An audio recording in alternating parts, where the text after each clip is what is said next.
Hey guys, Will Hicks with the OCR report. I just talked with Kyle McLaughlin and Chris Maltbie from Tough Mudder. Lots of good information about Toughest Mudder. The biggest change is that laps will be 10K now instead of 5 miles. 10K is 6.2 miles.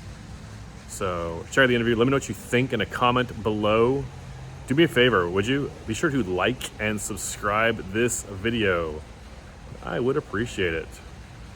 Let's talk with Kyle and Chris. Let's go to the phones.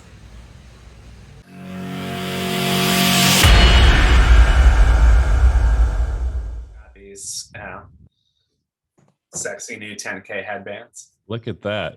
Making it look good, Kyle. What is that K? Is that a person or is that a K? No, it's a fancy K. Fancy. Okay, I see now. All right. Nice. Kyle McLaughlin and Chris Maltbie, welcome to the show. Will Hicks, 2022, and I'm now not the only person you have to talk to for Tough Mudder updates. I got a friend. Christopher Maltbie, welcome to the podcast. Thank you. Thanks for having us. Chris, before we talk with Kyle and bring him in here, you have been in Tough Mudder for a long, long time, part of the community, now an employee of Tough Mudder. Chris, tell me about your history with Tough Mudder. Yeah, I've been kicking around the world for a while. So I actually originally joined Tough Mudder back in 2012, and I was there doing product stuff straight up through 2018. I got pretty hooked into the world's toughest format in particular. I ran that from 2013 through 2017 each year. Took a little hiatus, then came back, joined the team at the end of 2021 to lead up our global product department, and was out as race director at World's Toughest 2021 as well. So happy to be back in the loop. So you're one of the few guys, maybe the only guy, that as an employee of Tough Mudder actually competed in the event, like as a regular participant, like the full 24 hours. I remember one year, I don't know if it was before the race or maybe it was even at the briefing. They're like, okay, Chris Maltbie is running, guys. If he wins, I don't know, they said you're going to donate your money or you weren't going to take it. Like it was a whole thing they had to explain because you were an employee. They wanted to make sure like ahead of time, like this is all above board, but he's going to do really well, just so you know. It was a to-do. That year I got to donate my $1,000 to charity. So it was a good go. What was your best year at World's Toughest? That was 2017, fourth place 2017, when prizing used to go 1 to 5. And how many miles did you get? 90 that year. That's a good year. It was a hoot. When you come behind Trevor Psychos, Ryan Atkins, and Robert Killian, you feel okay. And what do you do at Tough Mudder now? So I oversee our product department globally. So that is everything from designing new event formats, new obstacles, the way we roll out licensed markets, the whole on-site experience, sort of everything our customers, get to be a part of when they're around Tough Mudder is under my purview. Kyle, this is the first time we've talked in 2022. Big year ahead. Last year, kind of getting back up to speed. Tell me about the plans for 2022. Well, we are certainly up to speed, Will.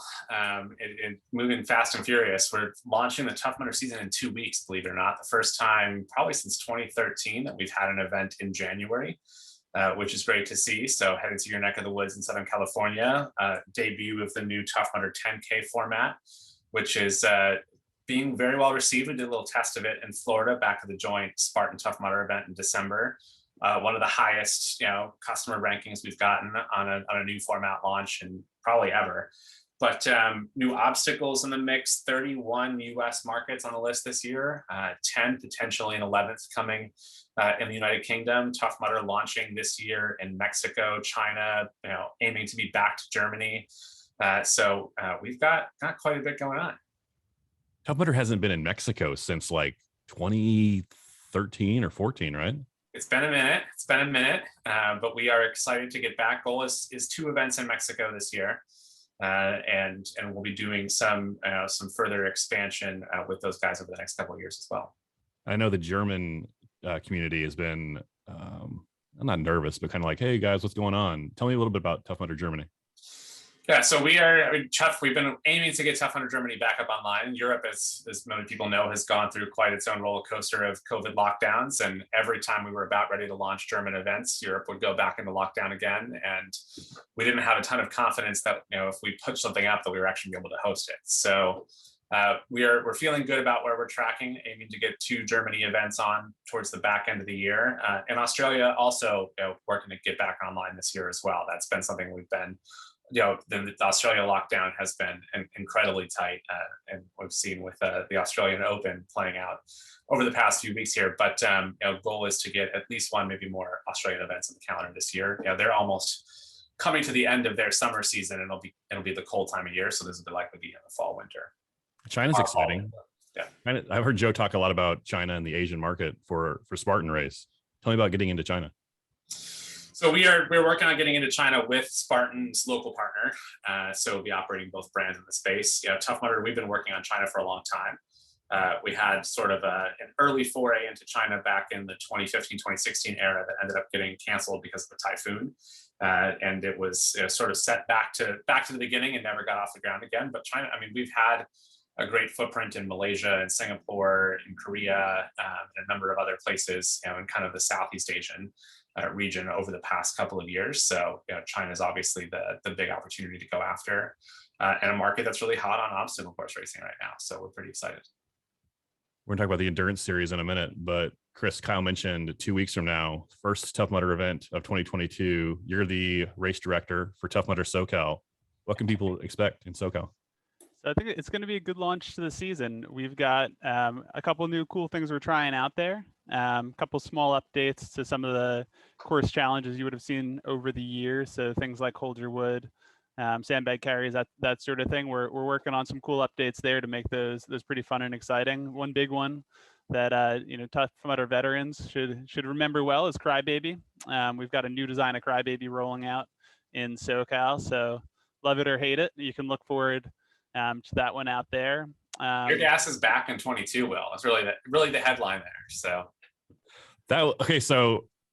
Crybaby came back for World Toughest this year, and as part of Electric Avenue, you guys did a great job with Electric Avenue this year, because there was a point you could choose to get cold or you could choose to get shocked. And I told myself, I was like, I got to go through Electric Avenue at least once, because just to talk about it on the podcast afterwards. But when I came up to it in the middle of the night, when it finally opened up and there is steam billowing out like a dragon, it was terrifying. And you're already tired 12 hours in, right? I did not do it one time. I know a lot of people did, but I would so much rather be cold and wet than get electrocuted and gassed at the same time. So whatever that's worth. Well, the visual of Crybaby in the middle of the night was one of the unintended benefits of it. Chris and I were both running with Jesse overnight, and there's that ridge line that was up on top where you could see, all of the Electric Avenue obstacles down below.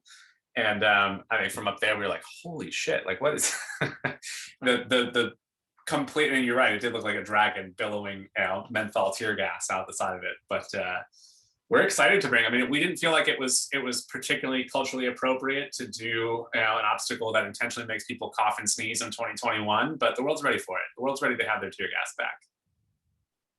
It's been long enough. Nature is healing. What else can we look forward to? I heard word of some new obstacles, maybe.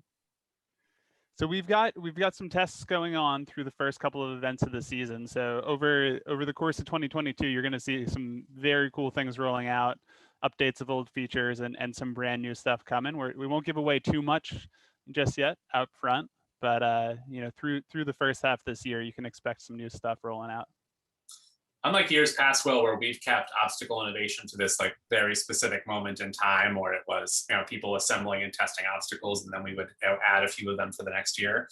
You're going to see new obstacles from us all the time through the course of 2022 and moving forward. And that'll be both iterations on existing things, like we twisted up the gauntlet for WTM. Some of that stuff you may see starting to roll out at events. You may start to see new handholds and features on longtime favorites like Funky Monkey. Or updates to some of the smaller obstacle features like a hold your wood and stack up, like Chris was talking about.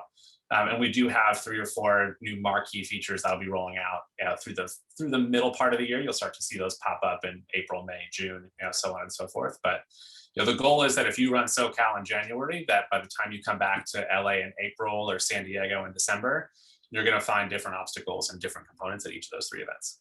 By marquee features, you mean like new obstacles, basically?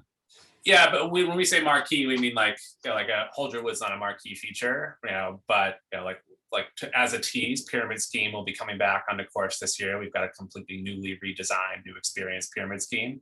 That's a big marquee feature for us, and that'll probably be closer to May or June when that one rolls out. What about the rest of the year? Tell me about the endurance series.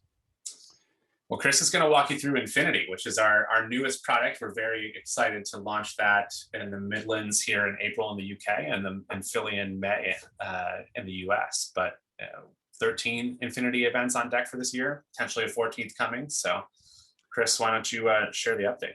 Yeah, so very exciting for this year, especially those of us who have run Toughest in World's Toughest in the past, is a revamp of the endurance series as a whole.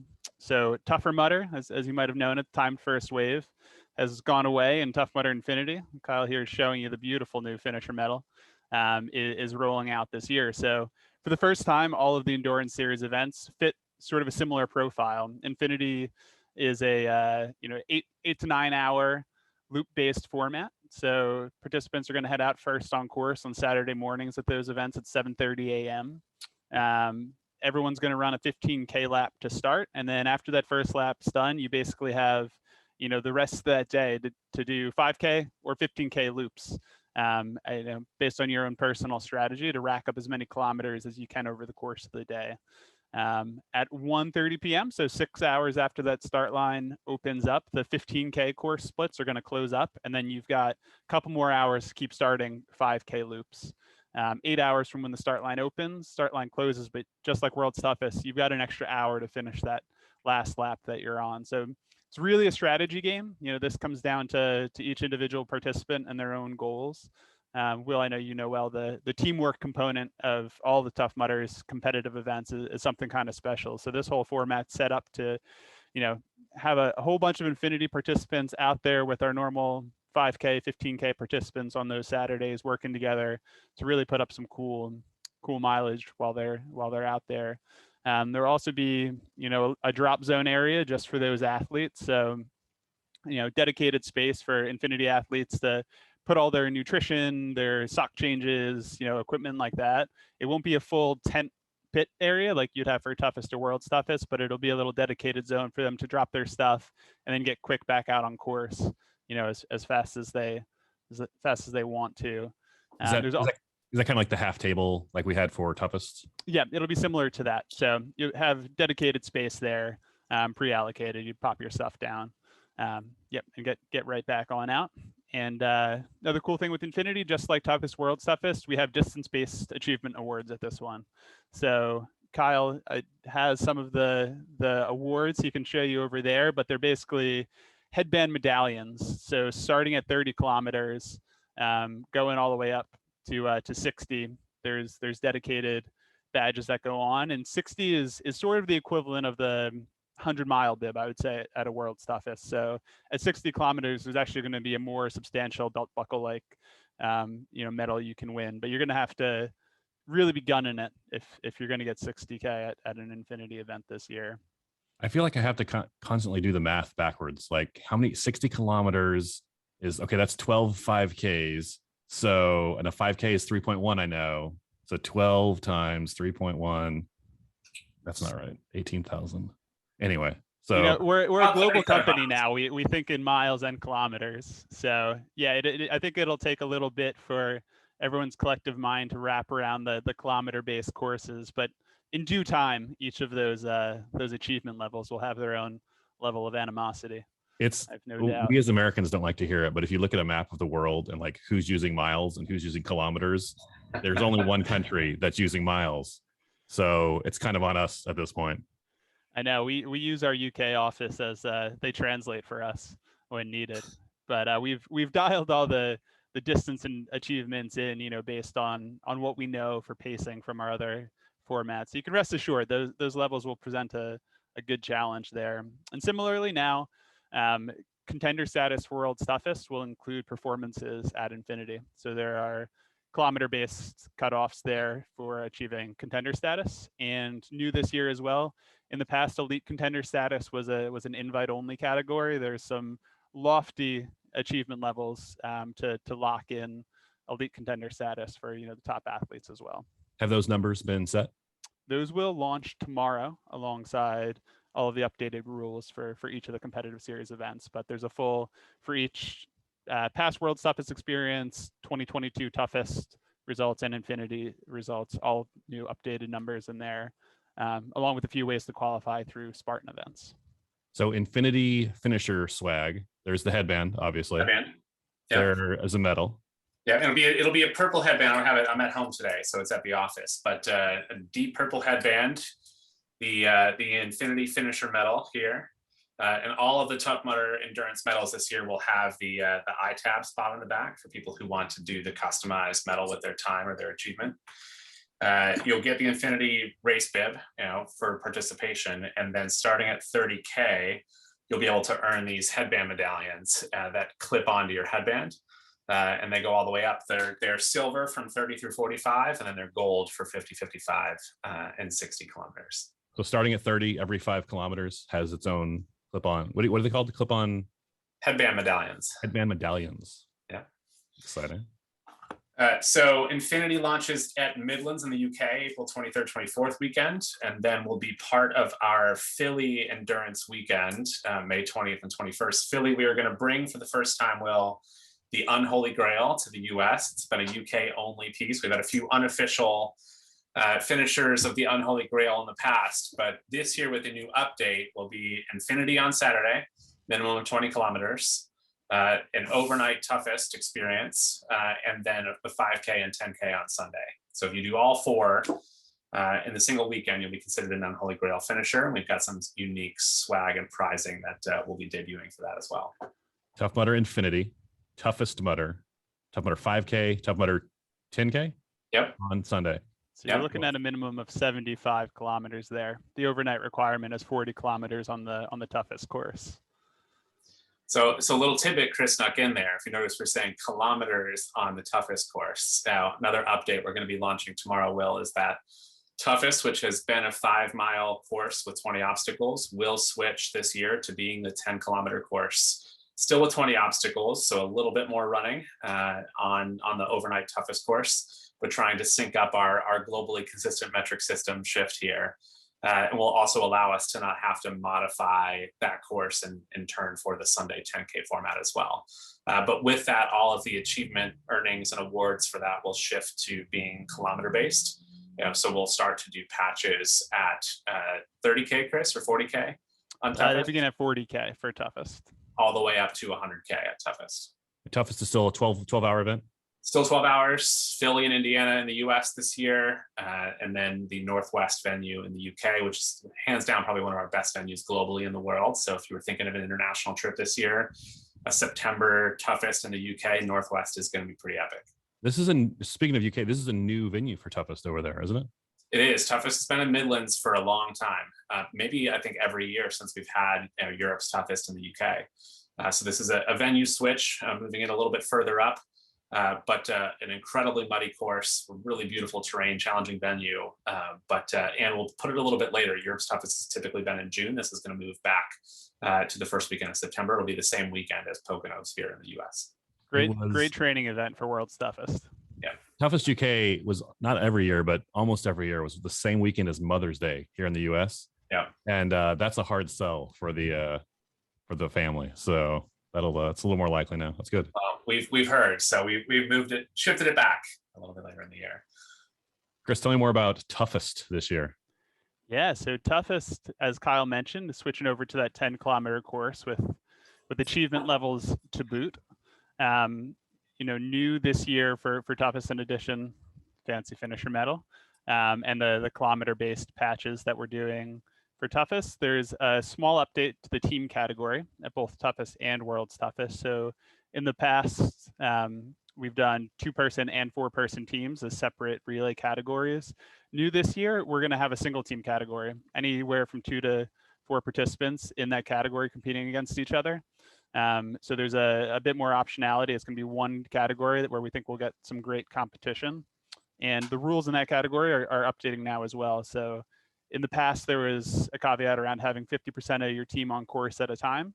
going forward, it's a minimum of 2 people, regardless of team size at all times. So really interesting strategy there. You know, as a lot of veteran participants in that category know, smaller teams are a little bit more nimble. You lower your risk of having a dropout or anything along those lines, but you will be on course more.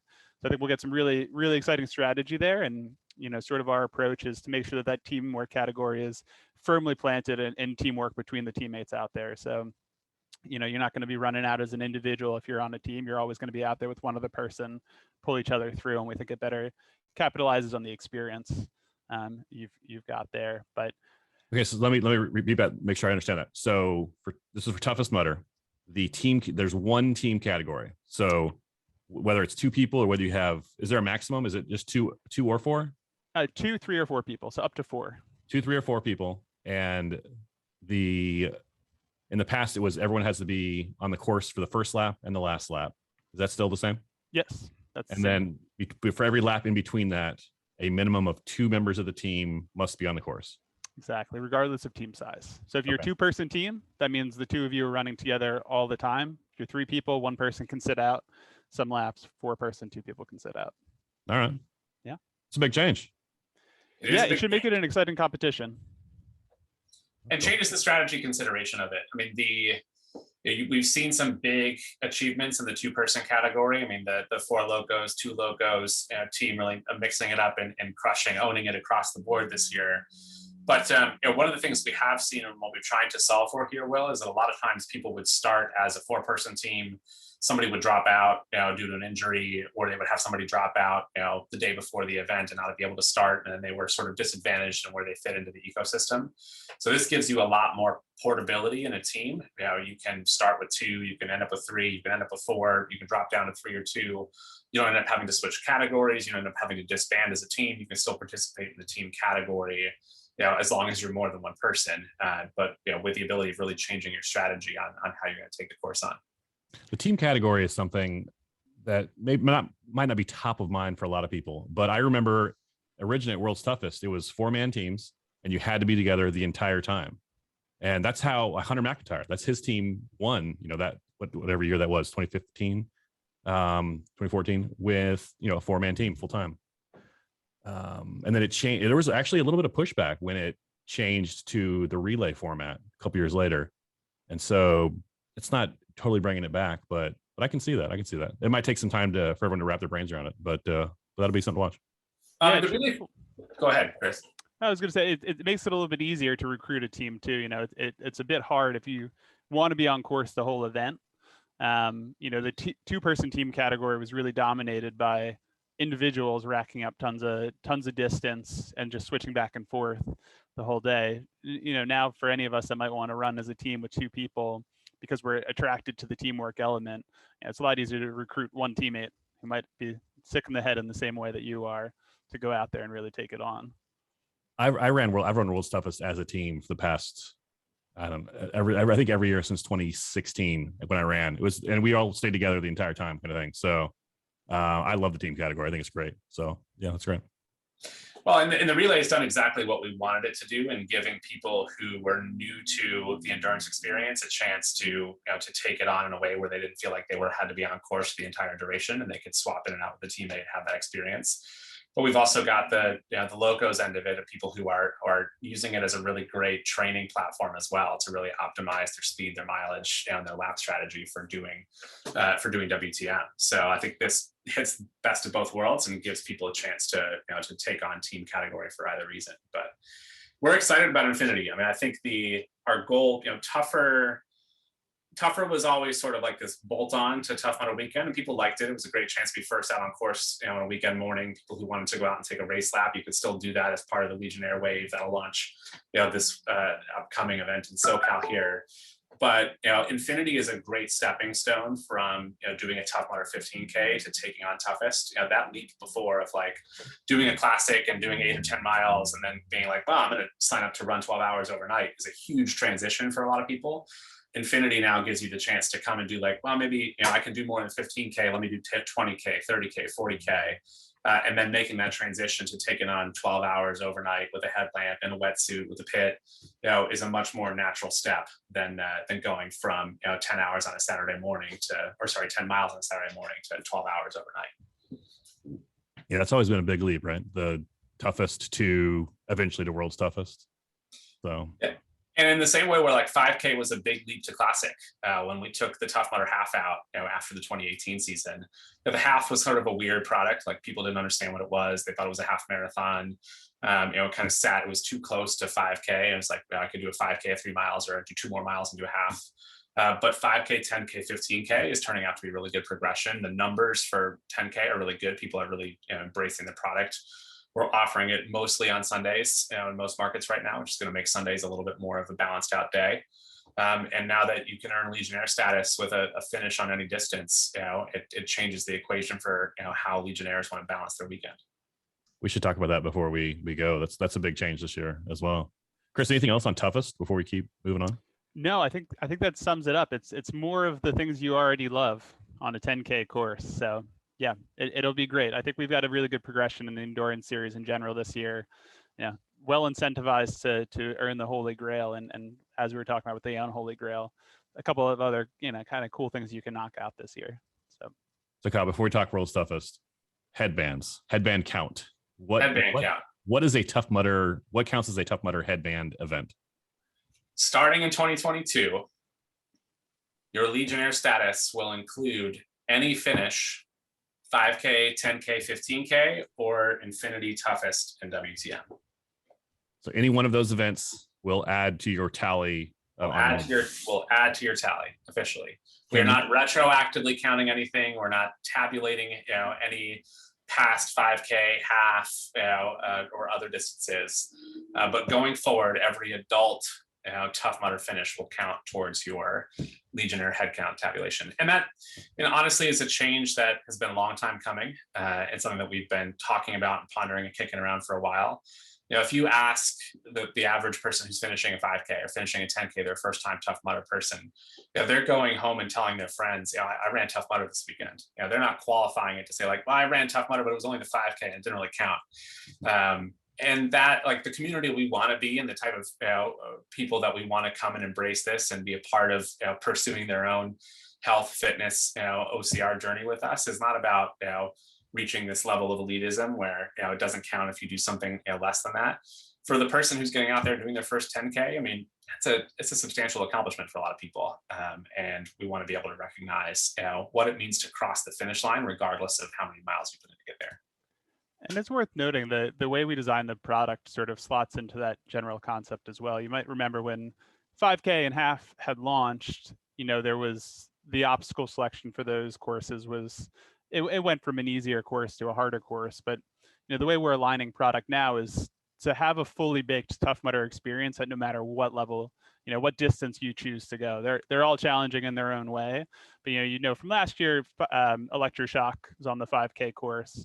And the way that we select obstacles across the board for 5, 10, 15K is meant to give the full experience, regardless of how long or how much time you have to commit on a given weekend, which also plays into the logic of, when and how finishes are counted towards Legionnaire status. So is Electroshock the finisher obstacle for every distance? Yeah, yep. And was at every event in 2021 as well. And then 5K runners might see even like Arctic Enema on the course. They just might. Kyle, how many can you earn more than one headband tally in a day? You can earn one more headband tally in a day, technically. By and this is the way that our system works. So I've had to clarify this a number of times to solve arguments and disputes amongst Legionnaire Facebook chains. But technically, yes, you have to be separately registered, and our system will only count one distance type per day. So you can't register 2 15K entries on a Saturday morning, run them both, and it will weed out your second one, because multi-lapping is obviously not counted towards an individual event completion. But if you were to run the 15K in the morning, the 5K in the afternoon, and then do a 10K and a 5K on Sunday, separately registered and separately finished for each of those, then yes, technically you could earn 4 headbands on a weekend. And those guys doing the unholy grail in Philly, they'll get four finishes. Yeah. All right. I don't know why, but that always, it's like every year there's a new wrinkle to this argument or discussion online. Wrinkle's not new. It's the everybody's got their own interpretation of the rules. Look, the intention was never to give people credit for running multiple laps on the course. But yes, in theory, if you sign up for multiple distances in this new format, then yes, the way our database works, it will count every separate event completion of a new distance format in a day. Is there any way people can check their number? Is that tabulated by Team HU somewhere? It is, but it's a work in progress. We're doing this is really technical stuff, but we're doing a big database migration project because we're having to merge a lot of the data from the Eventbrite era, the active era, and then the new active as part of Spartan era. So we've got a lot of cleanup to do that's happening sort of in the background. Our goal is that end of this year, early 2023, you should be able to log in, see your headband status, how many events you've completed, look at your past history. So all the work in progress, and it's going to take some time, but we're working on a much more robust tech-enabled future there. Chris, tell me, it's early, but tell me about World's Toughest 2022. What do we know? Yeah, so it's going to be an exciting one. The big one that we announced at the end of last year was that it's moving down to Florida. So we'll be down in the Gulf Coast of Florida, which is a big step change from being in the desert. We're back in the desert this year in Laughlin. The biggest changes are sort of, leading into the event, to be honest. We talked earlier about the contender status, different ways to earn it now. That's going to be posted up tomorrow, January 19th, when we update the rules, elite contender status. The team category updates the same way as for toughest. So same 2 to 4 person, 2 people on a lap at a time there. I think many people will be relieved to hear that we are not changing worlds to kilometers, so that will remain a 5-mile course. The bibs will stay the same. There are some things that can't be translated, and for now that is one. So same format that's well loved across the board. When it comes to obstacle design for that event, it's too early, and we're not going to give away any secrets, but you can expect, similar to you saw in Laughlin, some very cool updates to existing features, some World Toughest exclusive features. So that's really the marquee event for us to get a little creative and sassy when it comes to what we decide to put on the obstacle menu there. So it'll be a great event this year. Every time we move regions, there's entirely new things to contend with. Weather, precipitation, temperature, things of that nature. So it'll be exciting to see what that brings. So really high mileage last year in Nevada. So hoping to continue to see strong performances, but we'll see how we modify the course. So I heard it's still a 5-mile loop, but the bib is actually an 80.4 kilometer brown bib. Don't see dissent within the community. This is okay. So I have a theory on World's Toughest Motor. 2014 giant windstorm. 4 years later, 2018 giant ice storm. 2022, 4 years later, question mark. Hurricane? I don't want to speak it and make it happen. Yeah, let's not put things out into the universe.